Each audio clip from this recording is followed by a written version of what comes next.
ഭൂമിയിൽ ഏറ്റവും ബുദ്ധിയുള്ള വർഗമെന്ന വിശേഷണം നിൽക്കെ തന്നെ മനുഷ്യർ വാർത്തകളിൽ നിറയുന്നത് പലതരത്തിലാണ്. ഞെട്ടിക്കുന്ന കണ്ടുപിടുത്തങ്ങളും അതുപോലെ തന്നെ അവിശ്വസനീയമായ മണ്ടത്തരങ്ങളും ഒരേപോലെ ഇടം പിടിക്കുന്നുണ്ട്. ഈ രണ്ടിലും ആവർത്തിച്ചു വരുന്ന ഒന്നാണ് യുവത്വം തിരികെ പിടിക്കാനുള്ള ശ്രമങ്ങൾ. വന്ന് ടൈം മെഷീൻ ഉപയോഗിച്ച് ചെറുപ്പക്കാരാകാമെന്നും പറഞ്ഞ് കോടികൾ വരെ തട്ടിക്കുന്ന അവസ്ഥയെത്തി. ശാസ്ത്രം ചേർത്ത് വിളമ്പിയാൽ അവിശ്വസിക്കില്ല എന്ന ധാരണ തന്നെയാണ് കാരണം. പക്ഷേ മനുഷ്യ പുരോഗതിയിൽ ശാസ്ത്രം വഹിക്കുന്ന പങ്ക് പ്രധാനമായതുകൊണ്ട് ഈ യുവത്വ വിഷയത്തിൽ ശാസ്ത്രവും മനുഷ്യനും എവിടം വരെ എത്തിയെന്ന് നോക്കാം. ഇത് ബ്രയാൻ ജോൺസൺ, ടെക് ഗുരു എന്നറിയപ്പെടുന്ന 47-കാരൻ, ശതകോടീശ്വരൻ and the world's most measured human. ഇങ്ങനെ പറ്റി പറയാതെ ഈ വിഷയം പറയാനേ പറ്റില്ല. ഇദ്ദേഹത്തിൻ്റെ ലക്ഷ്യം മരണത്തെ തോൽപ്പിക്കണം, പ്രായത്തെ പിടിച്ചുകെട്ടണം, 200 വയസ്സ് വരെയെങ്കിലും ആരോഗ്യത്തോടെ ജീവിക്കണം. സിമ്പിളായി പറഞ്ഞാൽ ഏജിൻ റിവേഴ്സ് ഗിയർ ആക്കണം. ഒറ്റ വാക്കിൽ പറഞ്ഞാൽ ബ്ലൂ പ്രിന്റ്. മാർഗം: ഒരു ദിവസം 111 ഗുളികകൾ കഴിക്കണം, കഠിനമായ വ്യായാമ മുറകൾ ചെയ്യണം, അത്താഴം രാവിലെ 11 മണിക്ക് തീർക്കണം. ഒറ്റ വാക്കിൽ പറഞ്ഞാൽ ബയോ ഹാക്കിംഗ്. ചെലവ് പ്രതിവർഷം $2 മില്യൺ അഥവാ 17 കോടി ഇന്ത്യൻ രൂപ. ഇനി ഇതെല്ലാം ചേർത്ത് എളുപ്പത്തിൽ പറഞ്ഞാൽ ബയോ ഹാക്കിംഗ് പ്രക്രിയ വഴി ജൈവിക പ്രായം 18ലേക്ക് എത്തിച്ച് അത് നിലനിർത്തി അമരത്വം നേടുക. ഇത്തരം വിഷയങ്ങൾ ഫോളോ ചെയ്യുന്നവർക്ക് ഇതൊരു പുതിയ വാർത്തയല്ലെങ്കിലും ഇത്രയും കാശെല്ലാം മുടക്കി ഇങ്ങനൊരു പരീക്ഷണമോ എന്ന് തോന്നാം. ഏതായാലും ബ്രയാൻ ജോൺസന്റെ സ്റ്റോറി പറയുമ്പോൾ ആദ്യം ബ്ലൂ പ്രിന്റിനെ കുറിച്ച് പറയണം.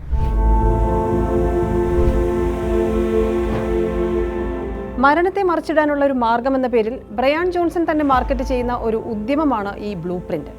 ബ്ലൂ പ്രിന്റിന്റെ ആദ്യഘട്ടമായ പ്രൊജക്ട് ബേബി ഫേസിന്റെ പേരിലാണ് ബ്രയാൻ ജോൺസൺ നിലവിൽ വാർത്തകളിലുള്ളത്. ഇത് ലക്ഷ്യം വെക്കുന്നത് തന്നെ ശരീരത്തിന്റെ സ്വാഭാവികമായ, അതായത് ജൈവികമായ പ്രായമാകൽ എന്ന പ്രക്രിയ ബയോ ഹാക്കിംഗ് എന്ന സംവിധാനം വഴി വൈകിപ്പിക്കുക എന്നാണ്. പ്രൊജക്ട് ബേബി ഫേസ് ആരംഭിച്ച് ഏതാണ്ട് 1 വർഷമായപ്പോൾ അദ്ദേഹം പബ്ലിക്കുമായി ഒരു സെൽഫി പങ്കുവച്ചിരുന്നു. എങ്ങനെയുണ്ട് എന്നായിരുന്നു ചോദ്യം. പിന്നീട് പതിവായി അദ്ദേഹം ഈ വിഷയത്തിൽ തന്റെ പരീക്ഷണ നിരീക്ഷണങ്ങളുമായി ബന്ധപ്പെട്ട് ധാരാളം പോസ്റ്റുകൾ ഇടാൻ തുടങ്ങി. ഇക്കഴിഞ്ഞ ദിവസങ്ങളിൽ അദ്ദേഹം ഷെയർ ചെയ്തത് സ്വന്തം മുഖത്തിന്റെ ഒരു മൾട്ടി സ്പെക്ട്രൽ ഇമേജിംഗ് ആണ്. പുള്ളി പറഞ്ഞത് തൻ്റെ 40കളിൽ മുഖത്ത് 98% കേടുപാടുകൾ ഉണ്ടായിരുന്നു. അക്കാലത്ത് ചർമ്മത്തിൻ്റെ പ്രായം 64 വയസ്സിൻ്റേതായിരുന്നെന്നൊക്കെയാണ്. പക്ഷേ ഇപ്പോൾ പ്രൊജക്ട് ബേബി ഫേസിലൂടെ തൻ്റെ ചർമ്മത്തിൻ്റെ പ്രായം 37നും 42നും ഇടയിലേക്ക് അദ്ദേഹത്തിന് എത്തിക്കാനായെന്നൊക്കെയാണ് അവകാശപ്പെടുന്നത്. എന്തായാലും നിലവിൽ 47 വയസ്സുള്ള ബ്രയാന് 18-കാരൻ്റെ ലങ് കപ്പാസിറ്റിയും ശാരീരിക ക്ഷമതയും ഉണ്ടെന്നാണ് പരീക്ഷണങ്ങൾ പറയുന്നത്. 37-കാരൻ്റെ ഹൃദയാരോഗ്യവും 28-കാരൻ്റെ ചർമ്മവും ഉണ്ടെന്നാണ് അവകാശവാദവും. സമാനമായ രീതിയിൽ എലികളിൽ നടത്തിയ പരീക്ഷണങ്ങൾ ഇപ്പറഞ്ഞ പോലെയുള്ള ചില പ്രഭാവങ്ങൾ കാണിച്ചിട്ടുണ്ടെന്ന് ശാസ്ത്രവും പറയുന്നു.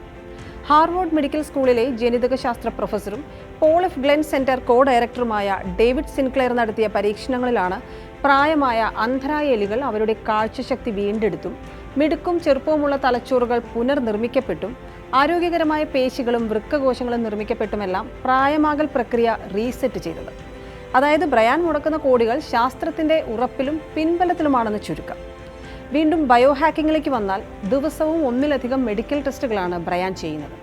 100 കണക്കിന് സപ്ലിമെൻറ്റുകൾ എടുക്കുന്നുണ്ട്, പ്ലാസ്മ കൈമാറ്റം ചെയ്യുന്നു, പിന്നെ കടുത്ത വ്യായാമ മുറകൾ, നിയന്ത്രിതമായ ഭക്ഷണ ദിനചര്യകൾ, ഇതൊക്കെ ചേർന്ന് ശരീരഭാരം കുറയും.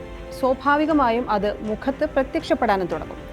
അപ്പോൾ മുഖത്തേക്ക് ആവശ്യത്തിന് കൊഴുപ്പും മറ്റും ഇഞ്ചക്ട് ചെയ്തൊക്കെയാണ് വളരെയധികം വേദനാജനകമായ ബേബി ഫേസ് എന്ന 1-ാം ഘട്ടം സ്വായത്തമാക്കുന്നത്. ഇത് ഞാൻ വെറുതെ പറയുന്നതല്ല, അദ്ദേഹം തന്നെ വീഡിയോകളിലൂടെ വ്യക്തമാക്കിയിട്ടുള്ളതാണ്. പിന്നെ 30 വിദഗ്ധരടങ്ങുന്ന ഒരു ടീമാണ് ഈ പ്രൊജക്ട് ബേബി ഫേസിലുള്ളത്. കൊടിയ പീഡനം പോലെയുള്ള വ്യായാമങ്ങളും നിരവധി ചികിത്സകളും ചിട്ടയായ ഭക്ഷണക്രമവും ഒക്കെ ചേർന്നാണ് പ്രൊജക്ട് ബേബി ഫേസ് എന്നാണ് പുറത്തു വരുന്ന വിവരങ്ങൾ. ബ്രയാൻ ജോൺസൺ അറിയപ്പെടുന്നത് തന്നെ the world's most measured human എന്നാണ്. അതായത് അദ്ദേഹത്തിൻ്റെ ഓരോ പ്രവൃത്തിയും തീരുമാനങ്ങളും പരമാവധി ചിന്തിച്ചും പല കാര്യങ്ങളെയും ഘടകങ്ങളെയും പരിഗണിച്ചും അവയെ വിശകലനം ചെയ്തുമാണെന്നൊക്കെ അർത്ഥം. അതിപ്പോൾ ഒരു പ്രായം കഴിഞ്ഞാൽ മിക്ക ആളുകളും അങ്ങനെയല്ലേ വിചാരിച്ചത്. പക്ഷേ അങ്ങനെ അല്ലെന്നും കൂടിയാണ് ടൈം മെഷീൻ ഉപയോഗിച്ച് ചെറുപ്പക്കാരാകാവുന്ന ഏറ്റവും പുതിയ തട്ടിപ്പിൻ്റെ മൂല്യം പറയുന്നത്. അപ്പോൾ കൂടുതൽ ശ്രദ്ധിക്കാം, ശാസ്ത്രത്തെ പിന്തുടരാം.